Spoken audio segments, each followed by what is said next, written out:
Adaptation? Alors du coup, ce qu'on peut faire, c'est on peut faire The Mask. Trop vert. Eh ben, je sais pas, alors je sais pas de quel film parler. Moi, je sais.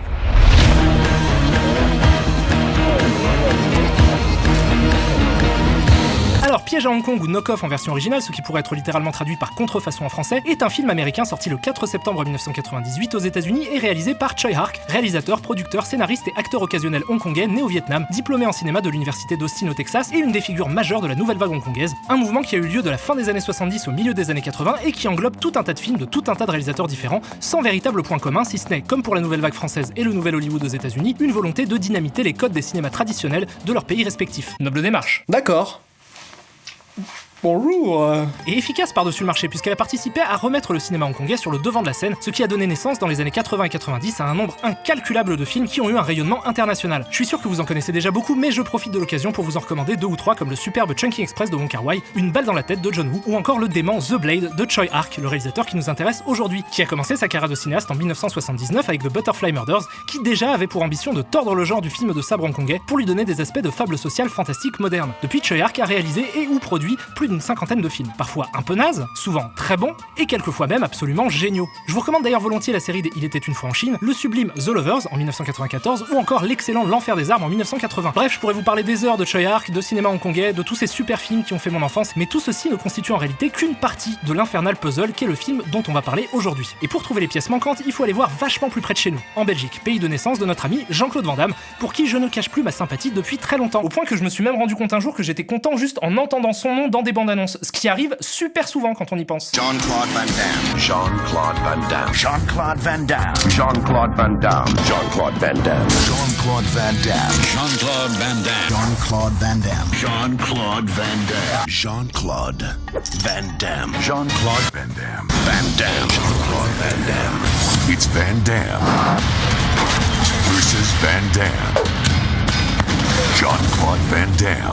Jean-Claude Van Damme, donc, qui au milieu des années 90 a entrepris de faire venir à Hollywood plusieurs réalisateurs hongkongais qu'il admirait, simplement pour pouvoir tourner avec eux. De ces collaborations sont nés 6 films. Chasse à l'homme de John Woo, Risque maximum in Hell et Répliquant de Ringo Lam, Double Team de Tsui Hark avec Dennis Rodman, Mickey Rourke et un tigre, et enfin Piège à Hong Kong, qui est donc le 2e film de Tsui Hark avec Van Damme. Et là vous vous dites, cool, ils ont fait 2 films ensemble, ça veut forcément dire qu'ils se sont vachement bien entendus. Presque.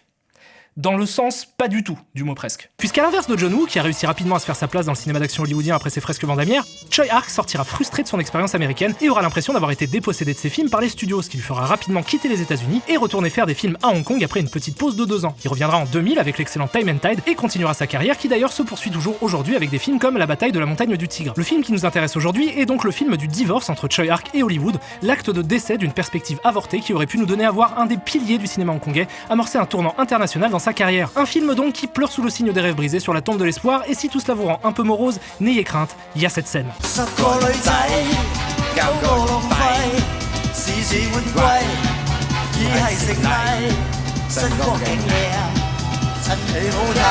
Qui est un remède imparable à toute forme de déprime. Un décès dans la famille? Un coin de table dans le genou?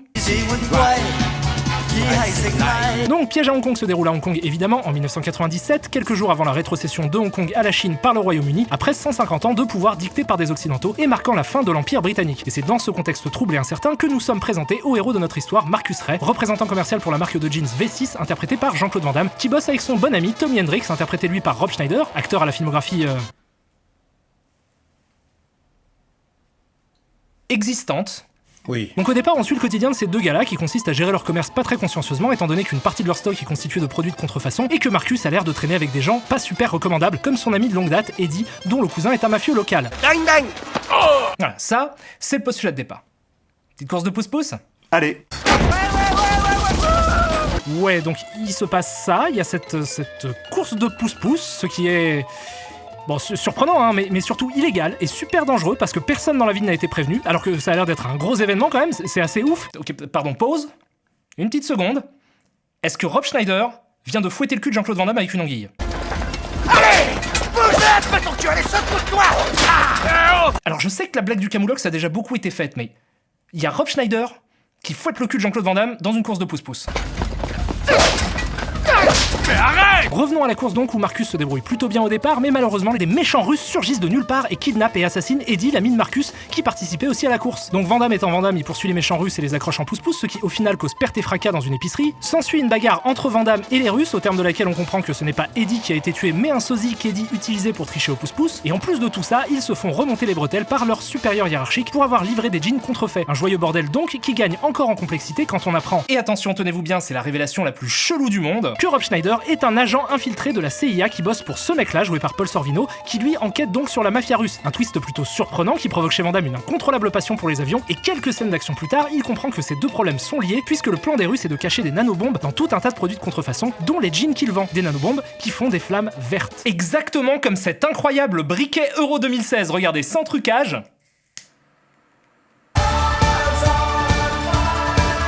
Et ainsi de faire chanter les superpuissances mondiales en leur demandant 100 millions de dollars tous les mois. Des chiffres complètement aléatoires pour un plan de méchant qui l'est tout autant, mais qui pour aboutir a dû passer par Eddie, le pote de Marcus qui devait se charger de cacher les nanobombes dans les produits de contrefaçon, mais qui, quand il a compris le plan des méchants, a choisi de se débarrasser des bombes, ce qui fait que les Russes veulent se venger.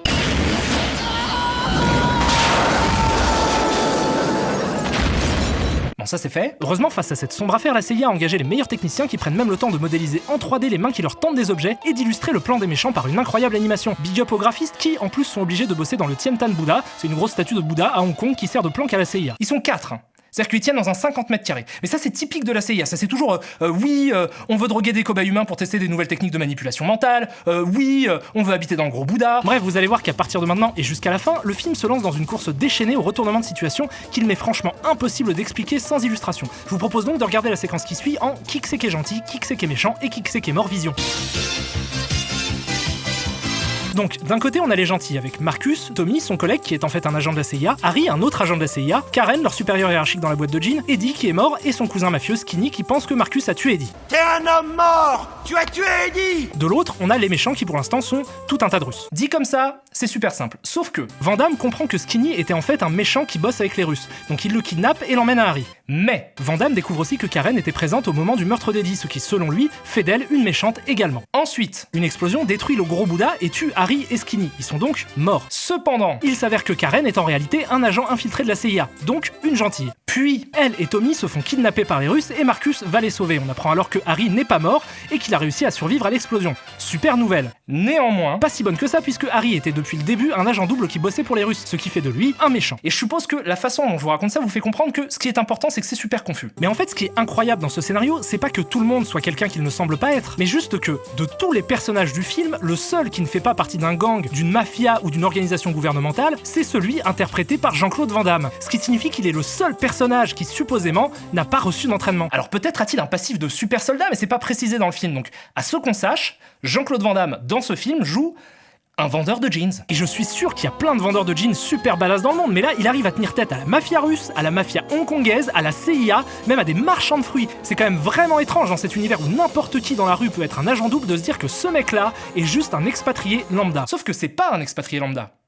C'est Jean-Claude Van Damme. Et Jean-Claude Van Damme, il défonce des gueules à foison. Faut pas le faire chier, Van Damme. Tu l'emmerdes, il t'attaque avec une grue. Il arrive, il tire dessus, il glisse, il saute, il tire, il se fait tracter par des câbles. Tu fais le fanfaron devant Jean-Claude, bim, patate, il jongle avec un flingue, il te fait valdaguer un mec, t'es pas d'accord, tiens, mange. Mais parfois, il ne tire pas.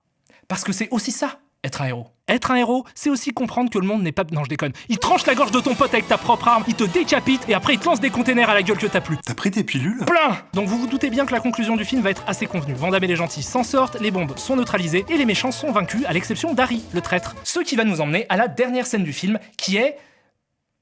étrange. Donc juste 2 heures après les événements du film, on voit Harry placer des nanobombes dans des jouets. Au même moment, Marcus et Tommy se retrouvent pour boire un coup dans un bar et font joujou avec un détonateur qu'ils ont trouvé sur place. Et là...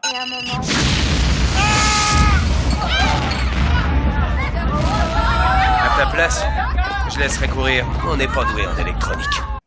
Wesh!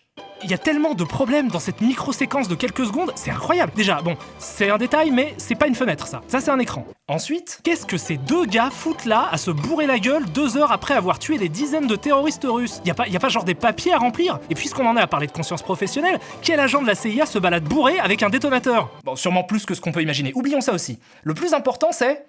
qu'est-ce que c'est que cette réaction? Je laisserai courir, on n'est pas doué en électronique.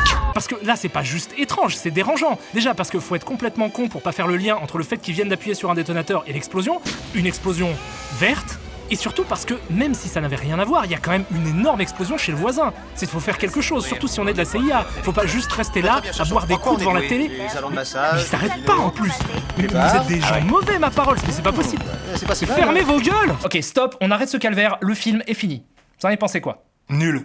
Complètement à chier. C'était dur. Eh ben ça ne m'étonne pas. Parce qu'au cours de mes pérégrinations sur internet, j'ai pu constater que vous n'étiez pas les seuls, puisqu'à la sortie du film, le monde s'était crié d'une voix unanime qu'on était face à une effroyable merde. Et qu'aujourd'hui, il réussit encore la prouesse de totaliser 92% de critiques négatives sur Rotten Tomatoes. Des critiques parfois pleines de charme, à l'image de celle-ci, qui dit que le film aurait mieux fait de s'appeler Jack Off. Et là, j'avoue que je me retrouve dans une situation assez particulière, parce que il s'avère que j'aime ce film. Oh, Mais non. tu me dégoûtes. Alors Gilles, va falloir faire soigner ça, hein, et oui, j'aime bien ce film. Donc évidemment, à partir de là, je vais devoir m'inscrire en faux contre les critiques. Mais avant, j'aimerais quand même préciser que je suis assez d'accord avec plusieurs points que soulèvent ces dernières. À savoir que le script est confus, le point de départ de l'intrigue franchement stupide, et que les acteurs sont sur une autre planète. Tous ces points-là sont justes, et j'en suis complètement conscient. Et pourtant, j'aime le film.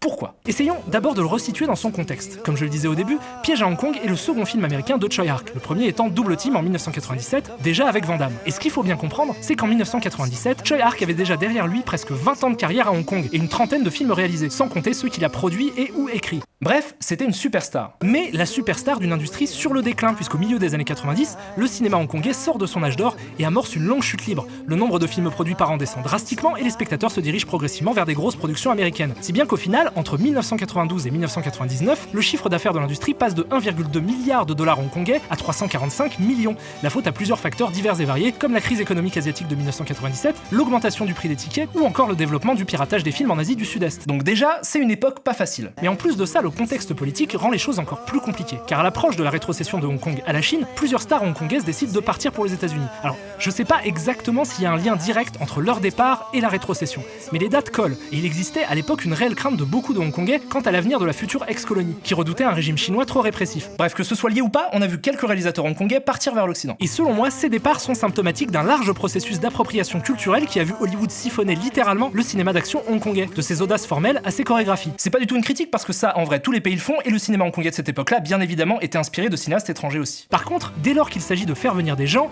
les choses deviennent compliquées, parce que les films ne sont pas faits de la même manière selon le pays dans lequel on se trouve. Et bien souvent, quand Hollywood fait appel à un réalisateur étranger, ils s'attendent à engager un technicien salarié qui va répondre à une commande, ce qui fait qu'on se retrouve très souvent dans des situations absurdes où s'affrontent deux mantras. D'un côté, les studios qui disent au réalisateur « fais ce qu'on veut que tu fasses en y mettant ta patte », et de l'autre, le réalisateur qui répond « si vous voulez voir ma patte, faut me laisser faire ce que je veux ». Alors parfois, on trouve un point d'équilibre et ça fonctionne, comme pour John Woo qui ne retournera en Chine qu'en 2008 pour les Trois Royaumes. Mais dans le cas de Tsui Hark, la chose est plus délicate, parce que je rappelle qu'il est un très grand nom du cinéma hongkongais avec derrière lui une carrière d'auteur. Et évidemment, c'est quelqu'un qui n'a pas l'habitude qu'on lui dise quoi faire. De ces mésententes ressort Double Team, qui est donc un échec critique et commercial retentissant, qui ressemble à n'importe quel autre film d'action à la con de cette époque-là, et où il ne reste de l'esthétique de Tsui Hark que quelques vagues tics de mise en scène au service d'une histoire cliché et d'acteurs à la ramasse, malgré quelques répliques à la poésie certaine. Dis-moi, t'es coiffé par qui?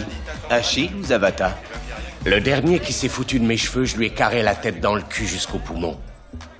Ta vie sexuelle, j'en ai rien à cirer. Bref, le naufrage de Double Team aurait pu suffire à entériner l'incompatibilité des ambitions de Tsui Hark et de la réalité d'Hollywood, mais il s'avère qu'un autre film naîtra de cette alliance contre nature. Alors, est-ce que ça vient d'une initiative personnelle ou est-ce qu'il était simplement tenu par contrat de faire un autre film? J'en sais rien. Mais le fait est qu'il remet le couvert quelques années plus tard. Voilà, ça c'était pour resituer un peu le contexte. Dans cette situation, on aurait pu imaginer que Tsui Hark allait se contenter de proposer un petit film d'action tranquille, sans grandes ambitions dans la lignée de Double Team et mettre tout ça derrière lui. Sauf que c'est pas du tout ce qu'il va faire. Et c'est pour ça que ce film m'intéresse autant. Parce qu'au lieu de faire un Double Team bis, il décide de faire deux choses. Premièrement, se venger. Et c'est un truc qu'on ressent très tôt, le film est à charge contre Hollywood. Et pour démontrer ça, il faut que j'arrête d'utiliser son titre français. Donc, en version originale, le film s'appelle Knock Off, ce qui signifie contrefaçon. Et je vais pouvoir rebondir sur une critique négative que j'ai lue, et qui dit que jamais un film n'avait aussi bien porté son nom que Knock Off. Et ben encore une fois, je suis d'accord avec ça. En fait, ce que je crois comprendre du film, c'est que pour exprimer sa vengeresse fureur, il utilise ce scénario débile de vendeur de jeans explosifs. C'est pas bien, les gens ils veulent pas d'explosifs dans leur jeans. Eh oh, ça dépend qui, mon vieux. Comme une métaphore pour tirer à vue sur le cinéma d'action américain, et lui renvoie au visage visage le cliché qui consiste à dire que les Hongkongais sont les rois de la contrefaçon. Hong Kong, c'est un peu la contrefaçon ville. C'est vrai, il copie tout, de Benetton à Fila jusqu'au Puma. En pointant du doigt que le cinéma d'action américain est lui-même une contrefaçon qui tente vainement d'imiter ce qui se faisait à Hong Kong. Ce qui fait que le film a une dimension presque parodique et qu'il se moque régulièrement de lui-même en adoptant un ton qui alterne entre le sérieux nanardesque et l'humour burlesque. On peut voir ça aussi dans la façon dont il traite les personnages des expatriés complètement à côté de la plaque. Parce que c'est un salopard et qu'il fait probablement partie d'un ting chinois. Tu veux dire Tong? Ting, c'est une boisson. Qui d'ailleurs, accessoirement, cause d'effroyables dégâts à la ville de Hong Kong. Continue, ça n'a rien à foutre! Avec une nonchalance sociopathique. Mais écoutez, mais c'est pas ça, non mais les salons de massage de Hong Kong traversent une très mauvaise passe en ce moment, vous voyez. Moi je trouve ça normal d'aider toutes ces étudiantes. Et ça lui permet aussi de se moquer de Van Damme, avec qui ça se serait mal passé sur Double Team, en le mettant dans des situations absurdes et ridicules, et en rappelant que lui, comme les autres, est un faux. Tu es le roi de la contrefaçon.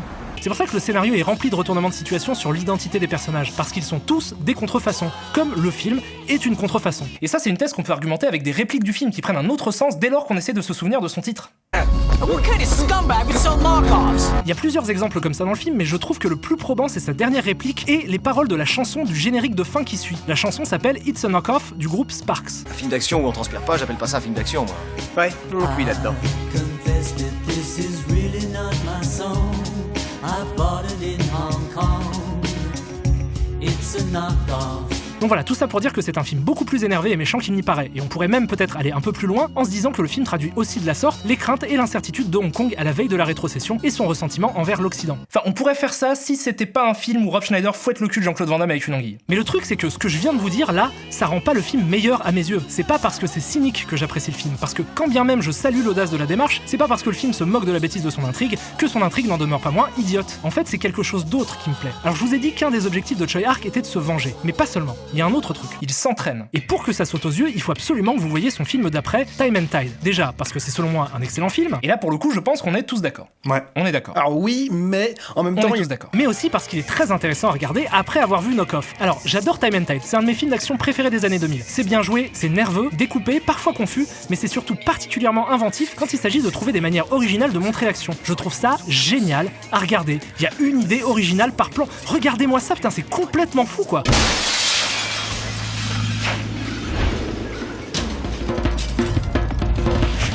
Tenez, on va faire un truc. Essayons de comparer une séquence de Double Team avec une séquence de Time and Tide. Voyons d'abord comment Choi Ark filme une explosion dans Double Team.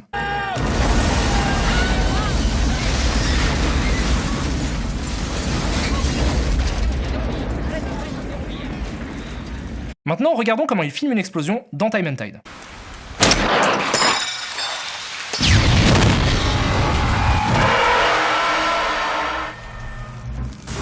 Regardons même une autre explosion dans Time and Tide, pour les gourmands.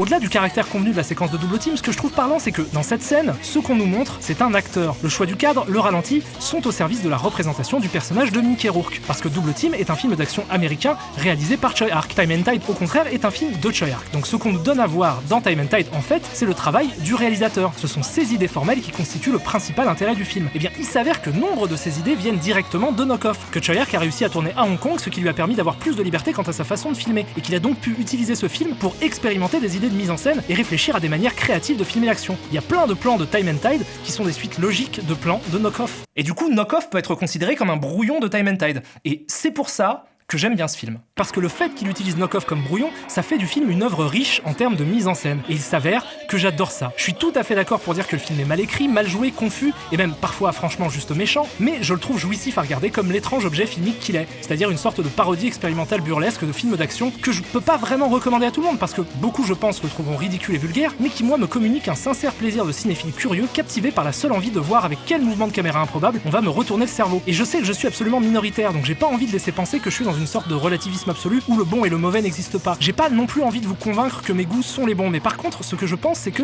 les films qu'on aime nous en disent sur qui on est, et que ma sympathie pour celui-ci traduit en fait une idée simple, qui est que j'arrive tout à fait à passer outre la vacuité de l'histoire qu'on me raconte, si tant est que je suis réjoui par la façon dont on me la montre. Ça, c'est mon opinion sur le truc, qui n'est ni moins ni plus valable qu'une autre, mais accessoirement, même si vous avez trouvé le film pourri, je vous recommande quand même Time and Tide, qui lui déjà ressemble beaucoup plus à ce à quoi on peut s'attendre d'un film de Choi Ark. Bref, voilà, j'aime beaucoup ce film et je m'éclate à chaque fois que je le regarde. Et je le regarde souvent. Regardez, vous voulez voir un truc marrant ?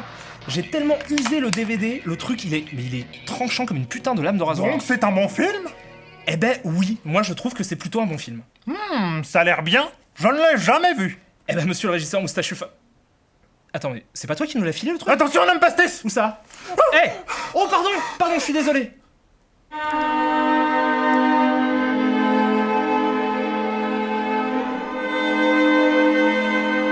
Gilles, attrape!